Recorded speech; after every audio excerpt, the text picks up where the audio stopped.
Olá, todo mundo está ouvindo? Tá com áudio agora para vocês? Se vocês estiverem ouvindo, dá um. Pronto, perfeito, agora está indo. Maravilha. Então, queria agradecer a vocês, né? Estamos agora realizando nosso primeiro Fórum Delta 9 digital, que é o quinto Fórum Delta 9. É muito importante isso para a gente, esse momento com vocês, sendo bem interessante mesmo. A gente poder ter um contato maior com o nosso público, informar muito mais a população sobre a cannabis medicinal, e o quinto Fórum Delta 9 ele veio para isso, para poder informar a população sobre tudo isso. E a gente vai trazer, para abrir o quinto Fórum Delta 9, que tem patrocínio da Canamedes, da Faculdade Unileia, da Buxi, da Clínica Gravital, da Floranou, da Bem Bolado, da Sinapse e creio que foram todas essas palestrantes que estão participando com a gente. E da Elo. Da Elo e Bem Bolado estão com a gente também nesse evento maravilhoso, que é o quinto Fórum Delta 9, certo? E vamos para abrir esse primeiro evento, vamos trazer a doutora Paula Daustella, ela que é radiologista, pós-graduada em neurologia, membro internacional do Cannabinoid Research Society e da International Association for Cannabis as Medicine e conselheira técnica da Dr. Cannabis. Então, eu tenho um grande prazer de trazer aqui para vocês a doutora Paula Daustella.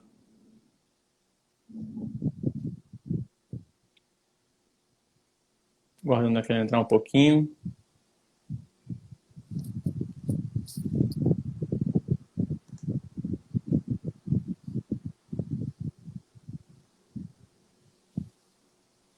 Doutora Paula, já pode aceitar aqui o... A gente vai falar hoje com a doutora Paula sobre cannabis e câncer, né? São várias perguntas que as pessoas têm. Vocês podem também enviar perguntas aqui para a gente. Tem um bloquinho com um quadrado de interrogação que vocês podem enviar a pergunta para vocês.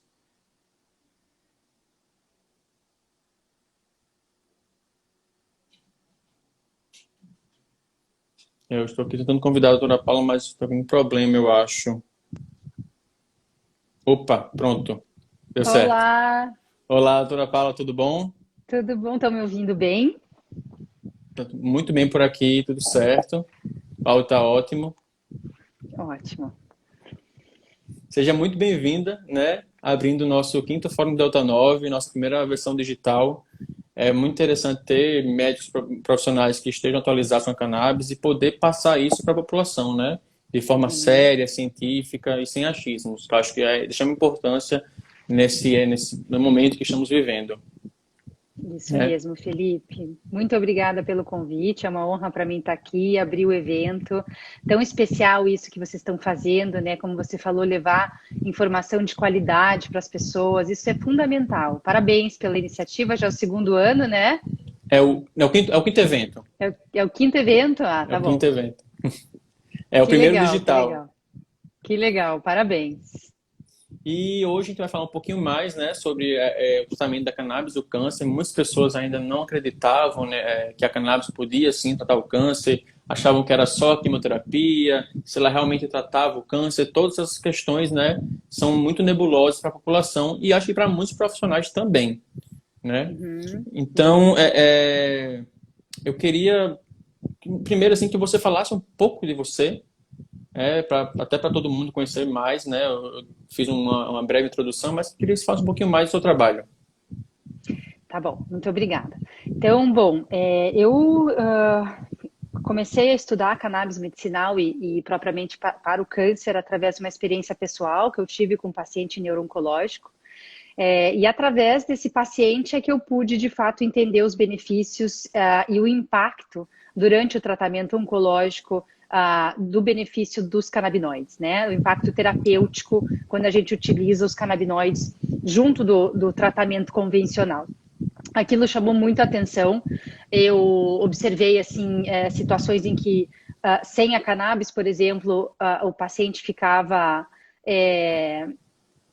8 dias sem ir ao banheiro, ele não conseguia comer nenhuma refeição, ficava no escuro, praticamente não tomava água.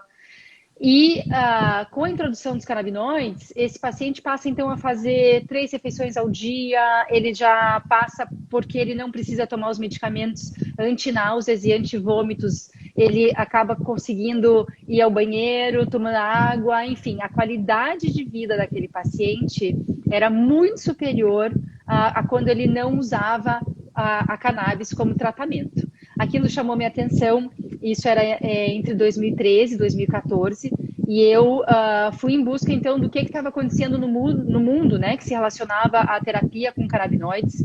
Fui atrás dos pesquisadores, mandei carta, mandei e-mail, fui encontrar com eles, fui para os maiores eventos que existiam na época, inclusive, que falavam sobre o possível benefício terapêutico, né, da cannabis. E, gente, é muito interessante porque ela é uma das substâncias, né, mais estudadas no mundo. Deixa eu só ver o meu som, não sei se está fazendo barulho, eu tô com Aqui medo. tá Não? ótimo. Tá tudo bem? Tá bom. E aí, o que eu senti, assim, né? Quando eu comecei a estudar? Eu fui para Israel. Israel também foi um lugar incrível, que tinham 23 mil pacientes em uso de cannabis medicinal na época. Eu fui nos hospitais, eu fui falar com as mães, eu fui falar com os pacientes, enfim. Antes, de fato, de eu sair da radiologia e trabalhar com cannabis medicinal, eu fui ver o que estava acontecendo no mundo e o impacto, né, desse tratamento nas diversas doenças e não só mais no câncer. Acabei fazendo minha pós-graduação em neuro-oncologia, por conta de toda também, né, dessa minha história. E a neuro-oncologia foi talvez a primeira área da medicina que abraçou isso, me abraçou, né? Permitiu que eu fizesse o primeiro evento dentro do SNOLA, que é o congresso bianual de oncologia, de neuro-oncologia, super importante. E aqui no Brasil a gente acabou fazendo um evento dentro do congresso do impacto do benefício terapêutico dos canabinoides na neuro-oncologia, foi incrível. E aí, enfim, acabei parando de fazer, eu parei a radiologia, eu não trabalho mais com ultrassom, e hoje eu trabalho exclusivamente com pacientes em uso de cannabis medicinal e trabalho com medicina funcional, que tem um olhar um pouco diferente da medicina tradicional de enxergar a doença e tem tudo a ver com o sistema endocannabinoide. Se der tempo, eu ainda falo um pouquinho por aqui. Eu acho que vai dar. E já que você já começou a falar em relação a você entrar, né, nesse mundo da oncologia que te abraçou, muitos médicos ainda, né, eles questionam muito, dizendo que não tem estudo sobre cannabis e câncer. Aí a primeira pergunta que eu te faço tem estudo? Existe alguma evidência sobre cannabis e câncer? Olha, eu vou pedir a gentileza se você puder colocar o slide número 1, por favor. Eu até acabei colocando esse slide hoje por curiosidade, nem era da minha aula, mas eu achei importante trazer ele. Puxa, acho que não vai dar para vocês verem muito bem, né? Felipe, veja se a imagem está saindo legal. Aqui dá para ver direito, só eu Dá? fico em cima de uma frasezinha do texto, mas está ok. Gente, o que eu trouxe para vocês, né? Eu estou trazendo, na verdade, se você for hoje no PubMed, que é uma plataforma com os artigos publicados, científicos publicados do mundo inteiro, e digitar Cannabinoids e Cancer, você vai encontrar em torno de 1.835 estudos relacionados ao poder, né, antitumoral dos canabinoides. Mas também existem alguns trabalhos que falam o oposto, né? Então a gente vai falar sobre isso por aqui. Sobre o potencial terapêutico, né, dos canabinoides no câncer, a gente tem que lembrar que não é só o efeito antitumoral que a gente está buscando quando a gente trata um paciente oncológico, né? A gente sabe que existem outras situações que esse paciente vai atravessar durante o tratamento e que os canabinoides podem ser grandes aliados durante todo o processo, né? Então a gente está falando da dor, né? É muito comum o paciente oncológico sentir dor. Os canabinoides são extremamente analgésicos, anti-inflamatórios, então existe uma modulação da dor. Existe a náusea e o vômitos induzidos pela quimioterapia, então o próprio tratamento induz, né, o vômito e a náusea, que é um dos piores sintomas durante o tratamento. Existem trabalhos que falam que a náusea, por exemplo, ela é o pior sintoma de qualidade de vida dos pacientes, porque quando você vomita, você passa aquela sensação ruim. Mas a náusea, ela não passa, você precisa de ajuda, você não consegue trabalhar, enfim, tem uma limitação muito grande quando você está com náusea. E esse é um dos mais, talvez, um dos benefícios mais importantes que eu acho que a cannabis tem durante o tratamento oncológico.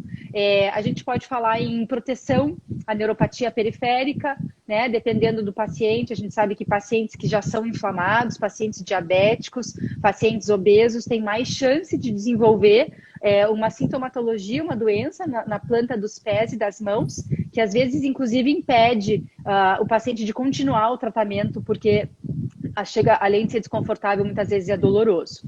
Então, a cannabis ela tem vários usos, né? Na ansiedade, na melhora do sono, na depressão. Então, o paciente oncológico, né? A gente às vezes fica focado no processo antitumoral e a gente quer lidar com a doença, né? Obviamente que, claro que existe essa preocupação, mas a gente tem que lembrar que ele está vivendo, né, um contexto de vida completamente diferente que ele tinha antes, e que ele está ansioso, e que ele pode estar depressivo, e que ele pode estar com dor, ou ele pode não estar dormindo por causa disso. E a cannabis entraria muitas vezes, inclusive, no manejo da qualidade de vida desses pacientes. Então, em relação a estudos, né, quem tiver curiosidade, e eu incentivo muito as pessoas a fazerem isso, porque o assunto é muito bom. Você vai encontrar mais de 1.800 artigos falando sobre tudo isso que a gente está comentando aqui, não só sobre o efeito antitumoral, mas numa melhora de qualidade de vida geral dos pacientes. Aí, essa tela também ainda é da... Essa tela, gente, que pena que vocês não vão conseguir ver, depois não sei se a gente deixa disponível o que é, mas nada mais é do que, como você me perguntou sobre os trabalhos científicos, né, e tem muita gente que fala que não tem, e que não existem estudos que comprovem, claro, eu entendo, existem muitos estudos robustos, duplos cegos, randomizados, que são os estudos que fazem com que o medicamento, às vezes, chegue na prateleira da farmácia. A gente tem que entender que existia um contexto histórico em que a cannabis foi inserida, em que era muito difícil fazer estudo científico usando a cannabis, né? A gente tem que lembrar que a classificação dela americana, que é o Schedule 1, o que é isso? Não tem valor farmacológico, é altamente aditiva e tem que ser usada sob supervisão médica. Então, o próprio comitê de ética, quando você vai fazer um estudo com uma substância com esse perfil, ele vai falar, mas por que você quer fazer um estudo em humanos, sendo que não existe valor farmacológico, é altamente abusiva e tem que ser usado sob supervisão? Então, por muitos anos, os estudos não foram possíveis nessa magnitude. Mas, em contrapartida, nós temos muitos estudos, né? A maioria em modelos animais ainda, mas que elucidam os mecanismos. Isso é muito importante para a gente saber, né? E a gente consegue se direcionar a partir desses estudos. Então, esse painel que eu trouxe, ele fala sobre câncer de mama, câncer de cérebro, leucemia, pulmão, tireoide e intestino. E ele avalia o mecanismo de ação, quais são os receptores relacionados, como que é o mecanismo de sinalização molecular, o que foi encontrado em vivo e in vitro, o que é muito, muito legal fazer essa comparação. Então, assim, para quem tem... se essa for a resposta, a não inclusão dos fitocannabinoides na terapia, junto da terapia oncológica, se a resposta for não existem estudos científicos, é muito ruim. Porque qualquer pessoa hoje que sentar, né, e estudar, vai ver que existem muitos estudos e a gente pode, sim, usar eles como base na nossa terapêutica. Perfeito, acho que isso já esclarece, né, para muitos profissionais que queiram realmente aprender sobre cannabis no tratamento para o câncer. E sobre tudo isso, como é que os canabinoides interagem no mecanismo antitumoral? Porque, como você falou, existem várias questões ela trata vários sintomas, né, que é a dor, a insônia, a depressão, o enjoo, mas em relação à questão antitumoral, isso também tem uma eficácia? Então, gente, a gente tem que lembrar, né, que quando a gente fala de cannabis, a gente não pode falar sem falar do sistema endocannabinoide, né? Então, nós possuímos um sistema, né, que é o sistema endocannabinoide, que ele participa de diversas funções fundamentais e vitais para nós.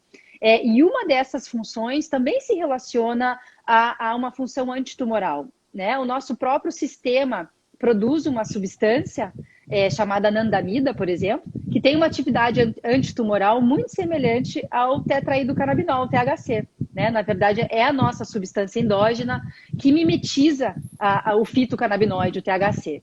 Então, existem os mecanismos, são muito interessantes, porque eles são múltiplos alvos, não é um mecanismo só. Então, depende do tumor, inclusive. Eu vou pedir a gentileza, se você puder colocar o slide número 2. Você ficou bem em cima. Não consegue mudar o Foi. lugar da câmera, né? Tudo Não. bem. A gente é o esquemático, eu vou chegar no slide 3, vai ser mais legal, então tudo bem. O que eu quis trazer, né, nesse slide? É uma ilustração, né, gente? É óbvio que eu não vou entrar em mecanismo de ação profundamente aqui, não faria sentido.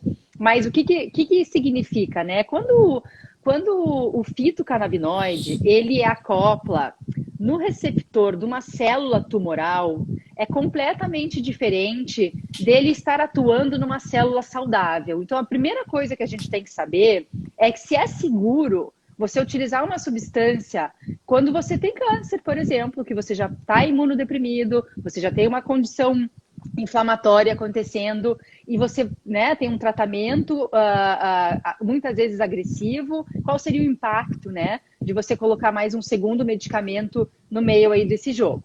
Então a gente tem que lembrar o seguinte: quando o fitocannabinoide ele interage com uma célula tumoral, é totalmente diferente da célula saudável. Então, vamos lembrar, na célula saudável, o fitocannabinoide, nem o THC, nem o CBD, nem o CBN, nem nenhum fitocannabinoide é capaz de causar mal para uma célula saudável. Então, ele não faz, não é dessa forma que ele age. Né? Vou dar o exemplo de uma célula neuronal, por exemplo, que muita gente acredita que o THC mata o neurônio. Né? Não, não é assim que ele funciona. Na verdade, os fitocannabinoides, né, e os próprios componentes da planta, que não tem só fitocannabinoide na planta, tem outros componentes, eles agem de uma forma muito interessante no nosso cérebro, mas na questão tumoral, né, que é emblemática, que a gente precisa saber, essa associação, essa conversa entre a célula e o fitocannabinoide, a consequência disso é a morte celular. Diferente disso no cérebro, num neurônio saudável. Então, a gente, por muitos anos, né, existiu a crença de que o THC mataria neurônios. Tá? Isso não acontece. Na verdade, os fitocannabinoides no cérebro se relacionam à neurogênese, à sobrevivência, ao crescimento neuronal. Só que numa célula oncológica, tanto no cérebro quanto em outras partes do corpo, o fitocannabinoide, quando encontra com essa célula, ele tem a capacidade de silenciar essa célula e matá-la, né? Na verdade, não é o fito que mata. A própria célula, ela entra em apoptose ou autofagia, que a gente chama. A própria célula se mata. Então, diferente do tratamento quimioterápico, da radioterapia, que é um tratamento inflamatório em algum lugar, porque a morte celular ela não é target muitas vezes, é uma morte celular que ela pode ser em múltiplos órgãos, inclusive, né? A gente tem muita resposta, por exemplo, do gastrointestinal, e a gente vai ver isso na náusea, né? Por que a químio causa a náusea? Né? Porque existe uma irritabilidade, uma morte celular no sistema gastrointestinal que irrita, né? Que faz com que que o mecanismo seja ativado de náusea como uma proteção. Então, os fitocannabinoides, eles têm essa propriedade de conseguir matar células sem causar um dano inflamatório ao redor do tecido, que muitas vezes a radioterapia faz, ou que a própria quimioterapia, como eu falei antes. Então, se você colocar no slide número 2, deixa eu ver. Aqui, isso é muito para quem é médico, né? Esse slide ele foi feito para uma aula para médicos, então ele está um pouco mais complexo. Eu vou te pedir para o slide número 3, onde tem um resumo, e esse resumo fica fácil para todo mundo entender, né? Quais são as principais ações dos canabinoides dentro da oncogênese, né? Que é o que a gente quer saber aqui hoje. Então, eles possuem ações apoptóticas. Apoptótica, gente, é quando a própria célula se mata. A gente chama isso de apoptose celular, tá? Então, ela tem ação apoptótica, antimigratória e antimetastática, principalmente relacionada ao uso do canabidiol. Ele é um dos grandes componentes que se relaciona a essa ação antimigratória, né? Antimetástase, né? Que é você encontrar tecido do tumor em lugares longe onde é o sítio primário, que a gente chama. é uma ação anti-invasiva e anti-adesiva. Quando essas células tumorais elas estão migrando de um lugar para o outro, elas precisam invadir e aderir a algumas estruturas para poder migrar. E alguns fitocannabinoides impedem essa invasão e antiadesão. E ação anti-angiogênica, né? Então, o que é angiogênese? Quando a gente tem um tumor, esse tumor precisa de alimento. Então, ele tem algumas substâncias que produzem vasos sanguíneos, né? Muitos vasos sanguíneos, e a gente chama isso de angiogênese, e os fitocannabinoides, alguns deles, podem inibir essa formação de novos vasos. Então, impede, inclusive, que o tumor seja alimentado. Perfeito. E com tudo isso, seria certo dizer que não tem riscos o uso da cannabis durante o tratamento ou teria algum risco? Olha, eu acho que sempre a gente tem que trabalhar com o risco, né? Existem alguns trabalhos que falam sobre um potencial ativador ou ele poderia estimular o crescimento de alguns tipos de tumores. Eu até te passei esse slide, não é o próximo, esse é da náusea e vômitos. Gente, eu vou voltar aqui rapidamente, porque é muito interessante esse slide, eu já passo para o próximo. O mecanismo, né, de náusea e vômitos induzidos pela quimioterapia, parte desse mecanismo ainda é desconhecido. Muito já se foi elucidado, parte ainda existem algumas dúvidas. Mas onde a gente já conhece todo esse mecanismo, é muito interessante notar que em praticamente todas as fases do mecanismo de náusea e vômito, o sistema endocannabinoide está envolvido. Tanto ele no gastrointestinal, como ele dentro, né, do cérebro, quando a gente atravessa a barreira hematoencefálica, que a gente chama que é a nossa proteção é uma barreira de proteção para que toxinas não cheguem no cérebro. Então, quando nós temos mecanismos que são dentro do cérebro e mecanismos que são fora do cérebro, para que a gente tenha náusea e vômitos induzidos pela quimioterapia. E o sistema endocannabinoide, ele participa em todas essas etapas, praticamente em todas as etapas. Então, uma das grandes vantagens de utilizar esse medicamento durante o tratamento oncológico, na minha opinião, é para essa finalidade. Aí você me pergunta dos riscos, né? Claro que existem riscos.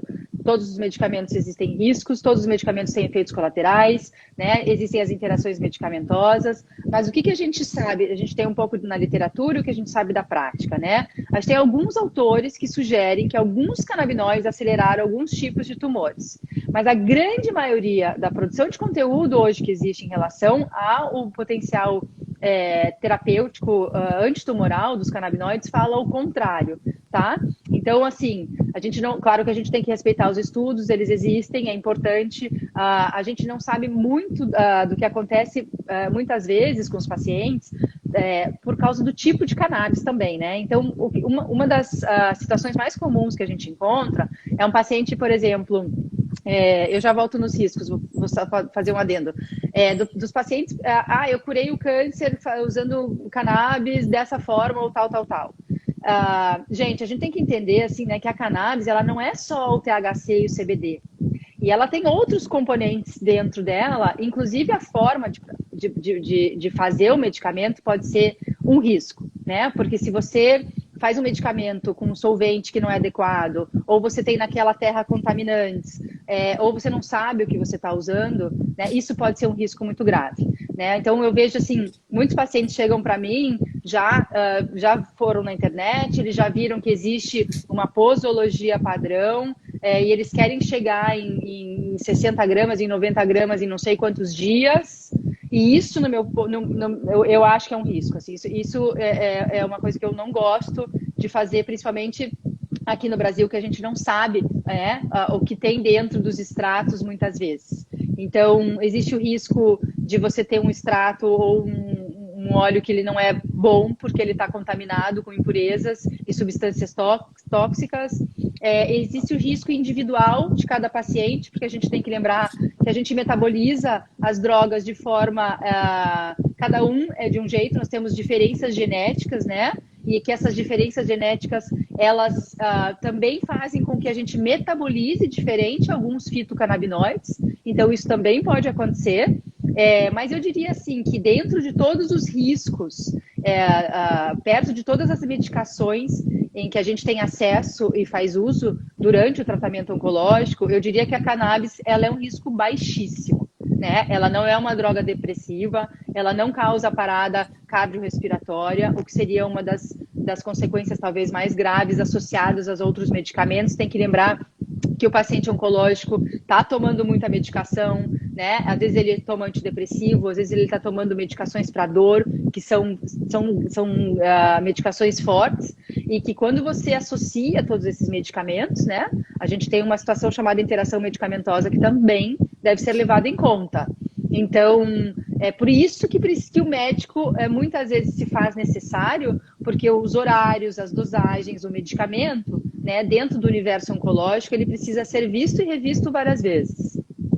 Entendi. Então, sabendo que, vamos dizer, a cannabis é um produto seguro, né, um medicamento seguro, apesar desses possíveis riscos, a partir de quando um paciente que sabe que tem câncer deveria iniciar o tratamento? E outra pergunta, como é que é a questão de dosagem? Como é que é isso também, né? Como é que funciona? Tá. Então, a primeira pergunta, né? Quando iniciar? É uma questão individual, no meu ponto de vista, eu acho que tem que ser o mais precoce possível, porque a cannabis, aquilo que a gente estava falando anteriormente, ela ajuda, né, pela interação que ela tem com o sistema endocannabinoide, ela ajuda com que o corpo ele responda ao estresse melhor. Então, a gente sabe que o tratamento, ele causa estresse ao paciente, né? Então, a gente tem que lembrar que existe um mecanismo antioxidante, anti-inflamatório potente da cannabis, em que, pelo menos, eu não tive acesso a nenhum estudo que fale que o mecanismo antioxidante dos canabinoides pode prejudicar a função da quimioterapia. Como alguns médicos já vieram me perguntar que tem medo, etc. Eu nunca vi isso acontecer. Eu nunca vi, inclusive, a cannabis ela sendo negativa dentro do contexto terapêutico do paciente oncológico, tá? Então, a minha experiência, tem paciente que não funciona? Sim. Tem paciente que não tem benefício? Sim. Mas eu nunca vi fazer mal, né? Que eu acho que esse é o detalhe mais importante, né? Você causar mal em um paciente. Então, aquela história de você vir tomando uma medicação, um extrato que a gente não sabe o que tem dentro, numa dosagem extremamente alta, né? Isso pode machucar o paciente, isso pode ser ruim para ele. Então, a primeira coisa é não fazer isso, né? A gente tem que ter esse equilíbrio, né? De não causar nenhum dano ao paciente, por mais que a gente acredite na terapia e que sabe que a cannabis é uma droga segura, né? Dentro do universo oncológico, isso tem que ser feito com bastante critério. Segundo, você me perguntou de dose e qual foi a primeira? Só para eu concluir, Felipe? Não, a primeira foi para saber quando começar, né? Quando começar, né? Isso, então, só para finalizar essa, lembrando sempre assim, gente, quando a gente manipula o sistema endocannabinoide com os canabinoides, né, com os fitocannabinoides, normalmente a resposta do nosso organismo, se a gente não fizer uma dose extremamente alta ou tiver uma hiperexposição aguda, altas dosagens, normalmente da forma que deve ser feito, o paciente vai usar doses não muito altas, né? E o ideal é que comece o quanto antes. Por quê? Por essa série de fatores que eu falei que interferem na qualidade de vida dele. Então, se ele puder manter um tratamento dormindo bem, com menos ansiedade, com um paladar, né, em dia, então ele está comendo, ele está se alimentando, o humor dele tá bom. A gente, inclusive, pode usar os fitocannabinoides em momentos diferentes. Então, o paciente, ele precisa trabalhar, ele quer estar com os filhos, ele não quer o barato, né? Ele não quer a alteração da percepção da realidade que o tetraidrocannabinol muitas vezes pode levar. Então, a gente tem momentos específicos em que a gente pode usar substâncias. E isso é muito interessante, né? Então, eu diria, a resposta é o quanto antes, já não vou ficar repetindo. E segundo, o esquema da dosagem, né, gente? A dosagem, ela é única e exclusiva de cada um. E eu já vi pacientes tomando dosagens extremamente baixas, que eu consideraria assim quase inefetivas, com respostas terapêuticas incríveis, e ao contrário, tomando doses altíssimas, sem resposta nenhuma.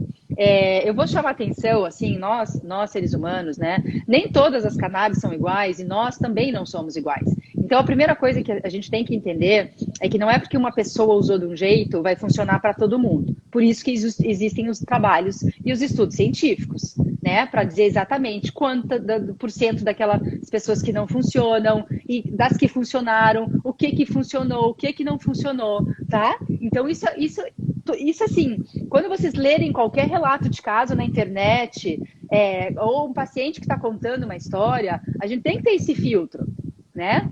Recentemente saiu um estudo científico que falava sobre, vou linkar aqui, não tem a ver com o tema câncer, mas é interessante no contexto.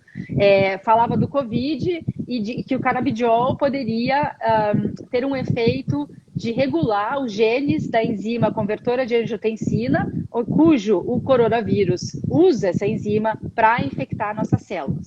E os pesquisadores testaram 400 óleos. Só 13 óleos funcionaram para isso. Então, ainda, gente, tem muita coisa que a gente vai descobrir ao longo do tempo. Então, não é só o THC e o CBD que importam, né? Ninguém sabe dizer ainda o que tinham naqueles 13 óleos que fez com que funcionasse, e no resto dos quase 300 não funcionou, né? E todos eles tinham CBD, THC, flavonoide, terpeno. Então, ainda existem muitos mistérios que a gente vai acabar desvendando aqui ao longo da história, né? Porque agora iniciam-se os trabalhos, tem um estudo fase 2 super interessante de tumor cerebral, da GW. Então, a gente está começando agora a ver esses trabalhos que a gente quer robustos acontecerem. Mas ainda a gente tem muito para elucidar, muito para entender sobre essa planta.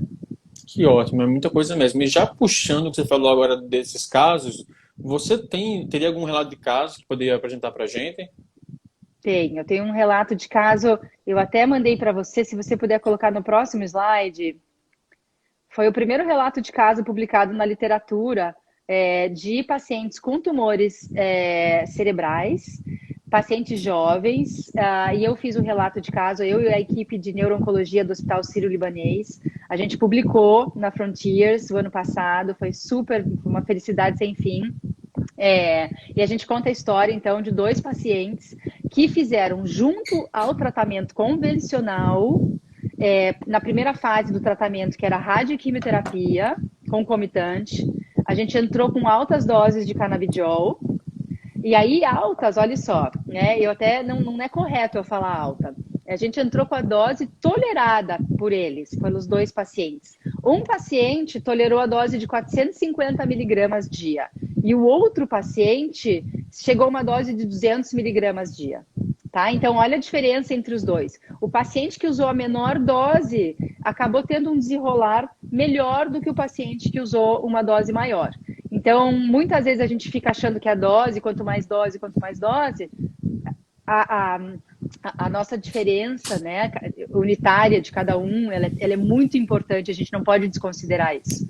Então, nós trabalhamos com a dose tolerada, e aí os pacientes, enfim, a gente conta toda a história. Esses pacientes, eles usaram CBD na primeira fase, tiveram uma resposta muito exacerbada, que a gente chama uma resposta inflamatória, o que é bom, que é a pseudoprogressão. Então, esses pacientes, chamou muito a nossa atenção a resposta radiológica deles. E depois dessa primeira fase de tratamento, eles seguiram vaporizando flores de cannabis para poder fazer a quimioterapia, que era uma quimio extremamente agressiva, ao que eles estariam sido expostos. É uma quimio que tem uma taxa alta de pacientes que não conseguem, inclusive, terminar ela, porque ela é extremamente tóxica, neurotóxica, hepatotóxica, ela é difícil de fazer. E esses pacientes, eles utilizaram flores de cannabis, de THC, durante o tratamento todo oncológico, e tiveram um desenrolar muito satisfatório, que também chamou muito a nossa atenção, e por isso que a gente descreveu. Então, foi uma combinação de extrato de CBD com flores de THC durante todo o tratamento oncológico. Isso é muito interessante, é muito bacana você ver essa junção de administrar uma dose que seria tipo, vamos lá, a vaporizada seria uma dose de ataque, creio eu, né? E enquanto isso, ter o óleo para poder ficar mais prolongado no organismo, não é isso? A gente pensou no. Qual que foi né, o target da gente? O que a gente queria com esse esquema terapêutico, né? Primeiro, o canabidiol, pela ação, e vários estudos falam da sua ação antitumoral para gliomas, né? Na época, o que tinha no Brasil era o canabidiol, então não existiam como tem hoje, era muito diferente o cenário, né? Estou falando isso em 2014, 2013. Então, a gente não quis entrar com extratos de THC porque não sabia o que tinha dentro, não confiou, não sabia de onde viria, etc. e tal. Então, os medicamentos são importados, é o canabidiol. Eles fizeram uso em cápsulas. Na verdade, eles usaram quase o período todo o canabidiol em doses bem baixinhas. Só na fase da quimio e da rádio, que quando foi junto, eles fizeram quimio e rádio durante um mês juntos, né, que a gente chama de concomitante, quimio radiation, que a gente entrou com essa dose mais pesada de canabidiol. Exatamente com a finalidade de observar se existia uma resposta, né, porque a gente estava entrando, então, com 3 armas potentes, que foram o canabidiol, a radioterapia e a quimioterapia, e qual seria a resposta disso. E foi, de fato, assim, foi bem expressiva. A parte radiológica chamou muito a nossa atenção. A gente achou, inclusive, que o paciente poderia estar tendo uma progressão tumoral, e na verdade não. Na verdade, ele estava tendo uma pseudoprogressão, o que é uma resposta ao tratamento, o que é bom para ele, parte clínica ótima. Os pacientes normalmente têm muita fadiga quando fazem a radioterapia, e esses pacientes, eles praticavam exercício físico, andavam de bicicleta, enfim, todo o desenrolar do tratamento foi diferente, porque os fitocannabinoides estavam lá participando, né, do tratamento junto com os pacientes. Então, esse é um dos casos mais emblemáticos que eu tenho, de fato, porque deu muito certo. E vale a pena, quem tiver curiosidade, tá na Frontier, super fácil de achar esse paper. Que ótimo.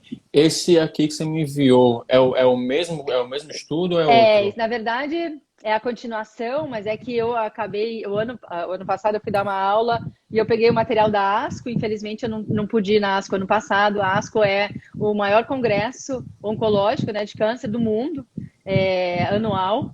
E o meu trabalho, esse trabalho, foi citado na ASCO, e esse quadradinho azul é a citação do trabalho com o meu nome, etc. Eu achei divino, não sabia que isso tinha acontecido também. Foi uma surpresa para mim quando eu soube que o trabalho tinha sido citado lá.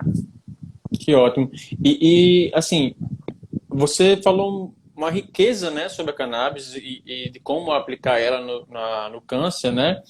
E uma coisa que me chamou a atenção foi que você falou, né, que quanto antes começar, melhor. E se vê muito, né, os profissionais falando, não, só é interessante utilizar isso em estado terminal, né?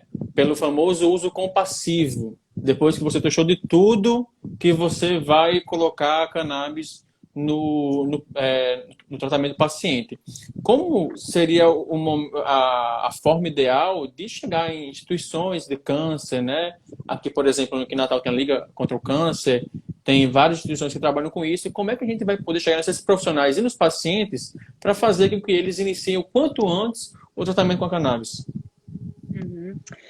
A questão da educação, Felipe, é fundamental, porque o desconhecido, né, ele gera medo, desconfiança, é um lugar que eu não quero ir. Então, para muitos médicos, né, que não conhecem, que não têm experiência com a cannabis, é o desconhecido, né? Eles não sabem mesmo. A gente tem que entender isso. Existe uma curva do tempo em que essa matéria precisa entrar na universidade, né? Muito do trabalho hoje desse pioneirismo em que a gente está há algum tempo já, né? Eu venho trazendo isso, foi muito. Eu fui autodidata, não existia um curso formal onde você vai lá e você faz o curso inteiro, você faz um pouco aqui, um pouco lá. Então você vai nesse congresso, você fala com esse pesquisador, aí você lê os papers, aí você estuda sozinho, enfim. E falta, né, uma educação formal, né, aqui no Brasil para esse assunto, que eu acho que vai deixar os médicos muito mais seguros e para prescrever, saber o que está fazendo, porque, gente, assim, eu tenho muito paciente que passa em médico para prescrever, para pegar uma prescrição, e como o colega às vezes não sabe fazer, esse paciente acaba chegando em mim. E aí, muitos deles, assim, desacreditados em relação à terapia, ou não chegaram na dose terapêutica, isso é muito comum acontecer. Então, se você não chegar na dose, muitas vezes você não vai conseguir o efeito que você quer, né? Então, eu acho assim, a primeira coisa é a educação. Eu acho que não só dos médicos, mas uma população geral, né? Porque eu ainda esbarro com o preconceito. Você percebe na fala, às vezes, dos pacientes, mas, meu Deus, e como é que vai ser o vizinho? E se não sei quem descobrir? Então, o paciente faz toda uma jornada burocrática para ir até a Anvisa e para conseguir autorização e ainda tem medo do vizinho, né? Então a gente ainda tem que lidar com isso ou muitos pacientes chegam para mim e não querem contar para o oncologista que estão usando cannabis durante o tratamento. Isso é super comum, né? É um absurdo isso acontecer, porque nós não somos deuses e a gente não pode proibir ninguém de fazer aquilo que ele quer e acredita, lógico, dentro de uma noção ética, né, da medicina e da realidade daquele paciente. Então, isso é comum, Felipe, infelizmente acontece, mas a gente está fazendo exatamente esse trabalho de mudança de cultura, né, que é o que a gente está trazendo tantos anos nessa batalha e falando da cannabis, né, dando acesso às pessoas a esse conhecimento. Então, eu acho que tudo começa por aí. E quando você fala do uso compassivo, né, que a gente tem que esperar esgotar todas as possibilidades, é uma pena isso, né, que ela esteja classificada nesse lugar. Porque quanto antes se a gente, né, vamos de novo voltar para o estudo aqui, se a gente entende as propriedades terapêuticas dos canabinoides e sabe a hora de cada um entrar, você pode conduzir um paciente oncológico do começo ao fim do tratamento de forma extremamente segura e que ele vai sentir o benefício de fato, porque ele vai estar em melhores condições para enfrentar esse tratamento. Então claro, né, é muito individual isso de cada médico optar, né, por fazer ou não fazer, mas eu vou te falar, assim, dentro das alternativas terapêuticas, eu acho que hoje, no universo oncológico, a cannabis, ela é, sem dúvida, uma das minhas melhores ferramentas. Certo. Muito interessante tudo isso. Eu vi que teve um problema no microfone aqui, que eu estava falando agora há pouco, mas eu acho que vou ficar sem microfone por enquanto, assim, já no final, na verdade. Tá super bom, não tem problema nenhum. A gente tem 5 minutos, na verdade, agora. Eu queria agradecer muito, né, a você. O que você contou também agora me lembrou muito de um caso aqui de Natal, que existia um grupo de mães, né, que se consultavam com a médica pública e ela proibiu os pacientes de utilizar cannabis, né? Senão ela não ia atender mais o paciente. E a mãe, que não tem condição financeira de pagar nenhum médico, teria que parar. Só que o que aconteceu? As mães tiveram que mentir, porque elas viram o resultado da cannabis nas convulsões, mas não queriam falar que estava parando de dar porque tinha resultado. Nossa. E aí? Né? Não, e aí que a médica não sabe. Até hoje? A mãe continua, não sei até hoje, né? Mas já faz alguns anos isso. Mas a família não falava para a médica e ficava dando para a criança. Ela, tá vendo? Tá melhorando. Sem usar cannabis, mas usava cannabis. Era cannabis. Então, gente, isso é inclusive perigoso, né, para o paciente. Por quê? Né, a cannabis, ela pode fazer interação medicamentosa com diversos medicamentos que interagem com o sistema nervoso central. E essas crianças tomam mais de um anticonvulsivo. Então, olha só, né, onde que a gente chega? Ignorância do médico colocando em risco a vida do paciente, porque essa mãe, que também nem sabe disso, não pode contar para o médico que seria a pessoa selecionada para cuidar dessa situação. Né? Exato. Como é que fica?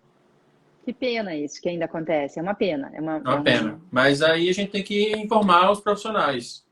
Né? Tem como isso, esse trabalho que hoje, tá né? Eu brinco assim muito que a ignorância ela é seletiva, né? Porque você opta por não querer saber sobre determinado assunto. Né? Ele está disponível, ele não é proibido, você ainda não pode estudar à vontade, né? É o esforço pela desinformação, né? Exatamente. Mas enviaram mais de 50 perguntas para você aqui. Eu não vou conseguir fazer todas, mas algumas que eu olhei rapidamente que eu acho mais interessante. É, existe algum tipo de câncer que não é indicado ainda ou não tem isso? Até agora, todos os tipos de cânceres podem ser indicados. Então, gente, os estudos que falam sobre um possível efeito estimulador de células cancerígenas em determinado tipo de câncer não foi totalmente comprovado. Então, inclusive, eu fico inseguro até de falar, porque pode, né, a gente não sabe, na verdade. Então, assim, cada caso tem que ser avaliado, único, exclusivo. Eu não gosto de uma medicina que é igual ou é para todos, sabe? Eu não acho que é por aí. Eu acho que tem alguns casos que têm que ser avaliados. A gente tem que escolher, inclusive, o fitocannabinoide. Eu já tive um caso de tumor de cólon em que a gente teve essa dúvida por causa de um estudo, e aí a gente preferiu não entrar com THC, só com CBD. Então, eu acho que o mais interessante é você poder conversar isso com o seu médico, ir atrás da literatura, tem muita coisa, né, que se sobrepõe. Então, eu não falaria que sim, festa, né? Não, acho que não é por aí. E outra pergunta bem interessante. Uma célula cancerígena pode sofrer apoptose? Sim, é isso que a gente estava falando. Ela pode sofrer apoptose por um mecanismo próprio, né, dela, mas que normalmente ela perde, por isso que ela se replica sem parar. E ela pode fazer isso via medicamento ou via fitocannabinoide. Certo. E uma que também eu achei bem interessante. Uma paciente grávida que tem câncer ou epilepsia, por exemplo. Então, Como é a melhor todas as forma? vezes em que a gente tem uma gestante, a gente tem que avaliar risco-benefício. Todas as vezes, para qualquer situação, na verdade. Mas a gente está falando de uma gestante, né? Então, quem que perguntou se é para oncológico ou para epilepsia? Não, perguntaram para oncologia, mas eu já estou aproveitando para falar também sobre epilepsia, porque eu já vi outros casos que vieram até mim e ficou essa dúvida, né? E aí, pode utilizar cannabis durante a gestação ou não? Então, Para. existe bastante controvérsia sobre esse assunto. A grande maioria dos estudos, né, o que ela fala? Na gestação, que é um período muito delicado do processo de formação do sistema endocannabinoide fetal, e a gente tem que lembrar que a gente tem o sistema endocannabinoide está em todos os lugares, principalmente quando a gente fala de fertilização, embrião, o sistema endocannabinoide, a sinalização é muito forte nesse momento. E existe uma comunicação entre da placenta e o bebê via sistema endocannabinoide, inclusive. Então, não só do sistema nervoso central. E quando a gente precipita ou entra em contato, ou essa grávida, ela entra em contato com alguns tipos de fitocannabinoides, normalmente a gente está falando do THC, do tetraidrocannabinol, existe sim uma associação ruim para esse indivíduo na fase adulta. Então, esse indivíduo na fase adulta poderia apresentar compulsão alimentar ou por drogas, ou problema de foco, de sono, de atenção. Então, como não foram feitos estudos em gestantes e provavelmente não vai haver esse estudo, o que a gente, né, normalmente a gente faz? Em gestantes, né, a gente procura medicamentos que não interferem na formação do bebê, mas que tenham resposta terapêutica, e depois, numa outra fase, essa gestante entra em contato com a cannabis, com o THC, né? O CBD é menos, mas o THC sim. Perfeito. Então, na amamentação já poderia voltar a. A gente sabe que o THC passa, né, pelo leite materno, e o leite materno tem muito endocannabinoide, né? A mãe transmite ao bebê uma quantidade bastante grande de endocannabinoides, exatamente como uma função, inclusive, protetora, né, imunológica, né, nesse contexto. Eu acho que não, nem na amamentação também não. A gente tem, assim, momentos da vida, né, nosso, que são extremamente importantes. Essa fase, quando a gente nasce, é criança, é uma fase muito importante para o nosso cérebro, onde a gente está abrindo muitas conexões sinápticas, e alterar essas conexões pode gerar no futuro uma alteração de comportamento, né? Ou doenças do sono, da atenção. E eu não faria esse controle com THC, entendeu? Como a gente não sabe. Entendi, perfeito. Doutora Paula, eu queria agradecer imensamente, né, pela sua aula de hoje. Eu ainda fiquei com milhões de perguntas na cabeça. Aqui tem milhões de perguntas Que para bom. você. Eu acho que quem sabe, em breve, a gente pode fazer outra live, né, aqui, para explicar um pouquinho mais, Lógico. algumas dúvidas. Mas eu queria agradecer mais uma vez por essa oportunidade, né, de estar explicando isso tanto para os pacientes quanto para os profissionais, para poder ter essa conexão, né, que eu acho que é extremamente importante. E fica o seu recado final para todos os ouvintes. Olha, quem tiver pergunta, vai no meu Instagram. Eu só vou pedir para não me mandar direct, porque cai numa vala cinzenta. Me manda num post, qualquer post meu, escreve as dúvidas que vocês têm, né? Interajam comigo. Eu vou fazer uma live só de dúvidas e perguntas e respostas. Então, deve acontecer nas próximas semanas essa live. E então é legal, eu quero saber, na verdade, as dúvidas. Então, escrevam para mim, podem interagir comigo. Maravilha. Principalmente os médicos, né, gente? Eu tenho muito médico que eu trabalho em parceria, juntos, e que me ligam e que precisam de ajuda, ou que a gente tem paciente em comum. Então, não se acanhem, né? Venham, esse assunto é maravilhoso, eu tenho o maior prazer do mundo de falar isso. Que E ótimo. parabéns, olha, que o evento seja o máximo, seja sucesso, tal, já sei que vai ser. Eu vou assistir, vocês vão estar no YouTube agora, né? Isso, agora a gente vai para o YouTube, nossa primeira Tá. palestra, que vai ser com o André Galassi. Ah, que legal. Deixa eu te fazer uma pergunta, Felipe. Essa Claro. live vai ficar disponível 24 horas? Vai ficar no GTV. Ah, tá bom, legal. Então, só para avisar o pessoal. Tá ótimo. Então, Tá até bom. já. Muito Até obrigado. já. Tchau, Vamos pro tchau. YouTube. Vamos Tchau. lá.